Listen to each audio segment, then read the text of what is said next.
And I think that those are the kind of things that we can continue to foster. I also think, though, that to have an interaction between the school libraries and the public libraries is critical.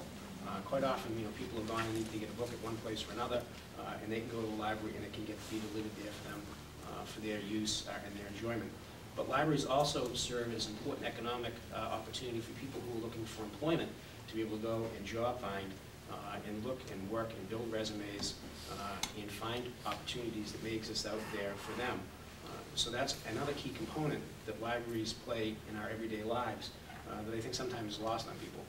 Libraries and the technology they provide, either in terms of computer space that people may not have in their home environment, it is a tremendous opportunity for children and adults, young and old alike. Thank you. Okay, this next question, Mr. Jones, you answer first. This is again from the Village Reporter in Middleton. Chapter 40B is the housing law that allows developers to bypass review by some local boards in order to encourage more affordable housing. Allowing these proposals to move forward could put tremendous pressure on already strained water resources in this area. How do you plan to reconcile unmitigated approval of 40Bs with water availability? That is an excellent question. For those people who rely on water withdrawals from the Ipswich River, each community that relies on that has been faced with a declining level that they're going to be able to legally withdraw.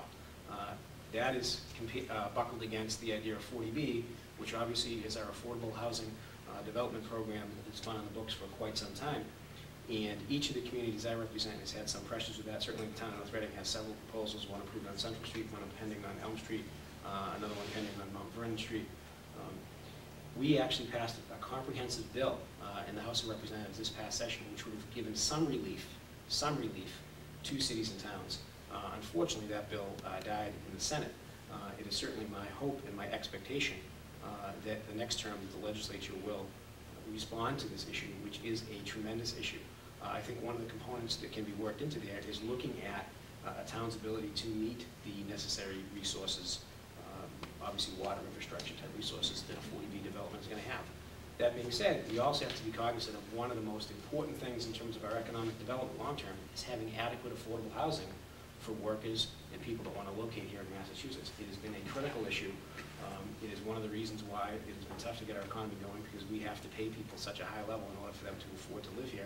And quite often they would just choose to locate in another state where for a similar or slightly reduced salary they could actually have a lot more purchasing power. And that is a critical component. Mr. Tafoya. Affordable housing is a very important issue facing our four towns.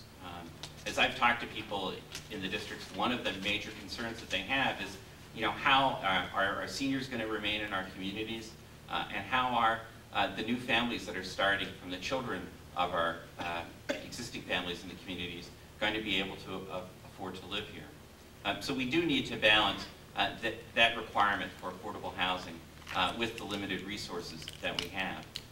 Interesting that the question came from Middleton, because one of the other challenges that they're facing there is a proposed expansion of the prison, which would eat up significant water resources from the community in that area.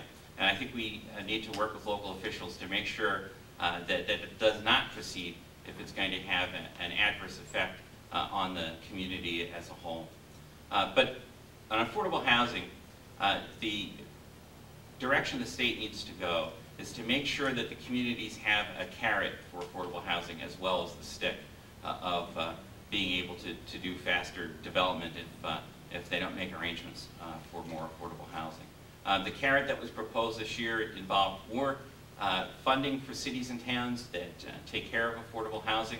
I strongly support the provision that boosts school funding for cities and towns that promote affordable housing, because our communities shouldn't have to pay a price for providing that kind of resource. But again, the resource is very important because we want to be able to have our families continue to live in the communities.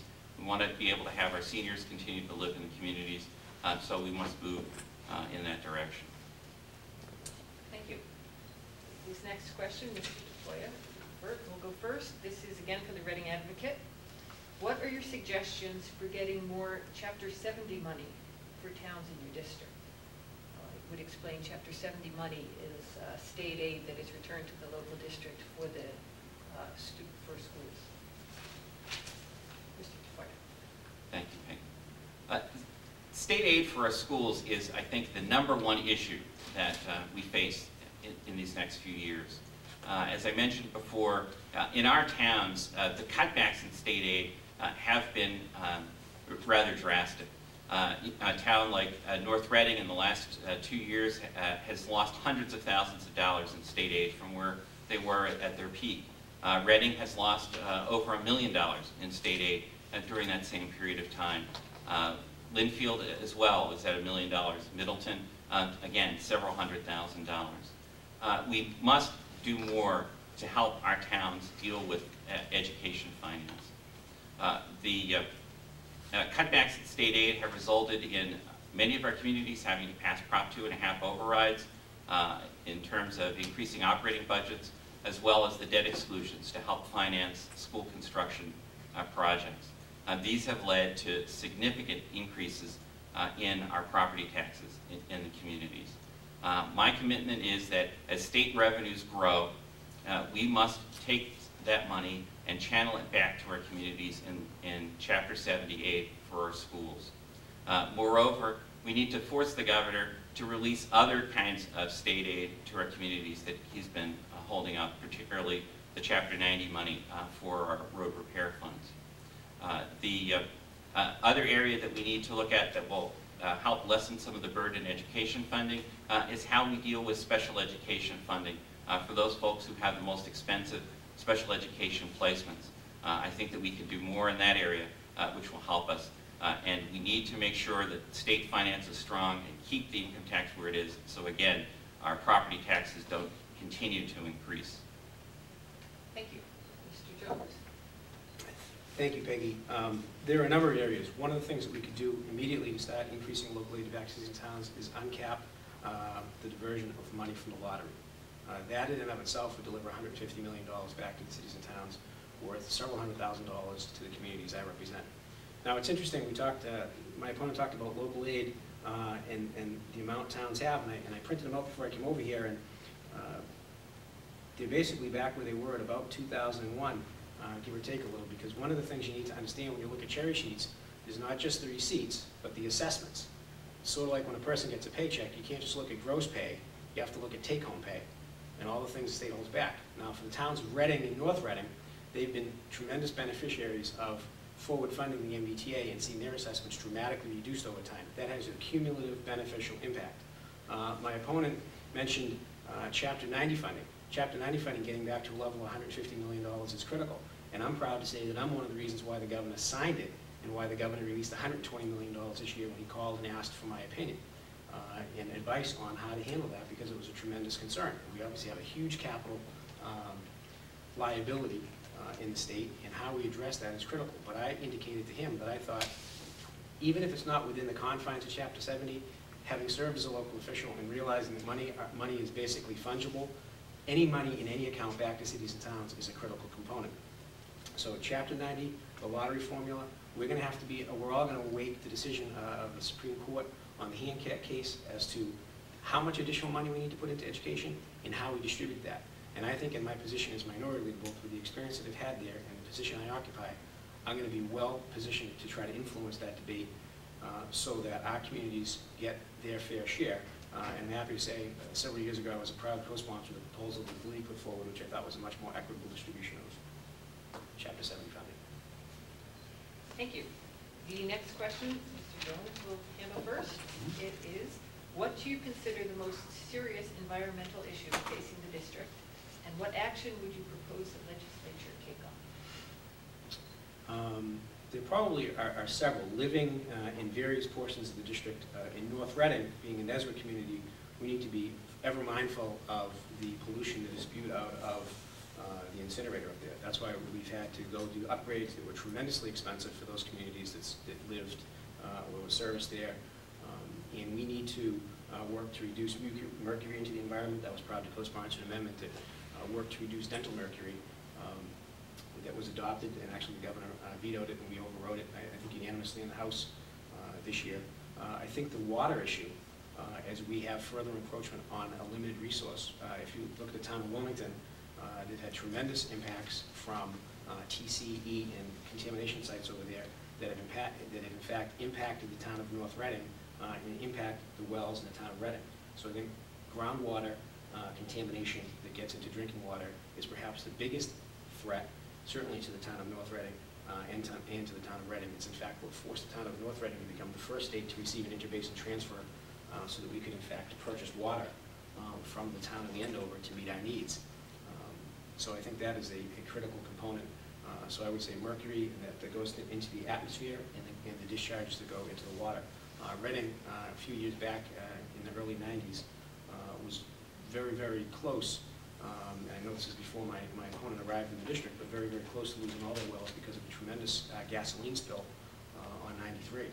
One of the things that's an ongoing concern is to trying to come up with some way, not only for the Reading area, but in other sensitive areas, some kind of a spill containment system to protect those wells. Because if those wells upriver are harmed, then obviously the people downriver are severely impacted.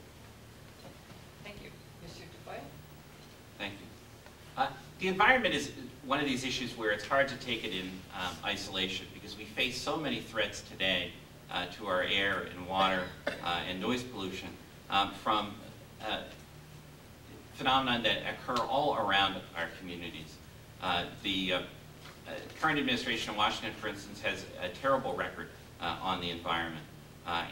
Again, it's one of the reasons why, it's important that we talk about our perspectives and the parties that we come from and what it means to be the candidates that we are to represent our parties. My party is strongly committed to environmental protection. My opponent mentioned his concern about mercury, but there's been a mercury products bill that's been sitting in the legislature for several years that will help Massachusetts take steps to lessen the threat from mercury in our environment, harming our drinking water, our freshwater fish, and he's refused to co-sponsor that. That was a request that came from a constituent that he declined. Beyond that, we also, in many of our communities, particularly in Linfield and Reading, border on highways where noise pollution is a major issue.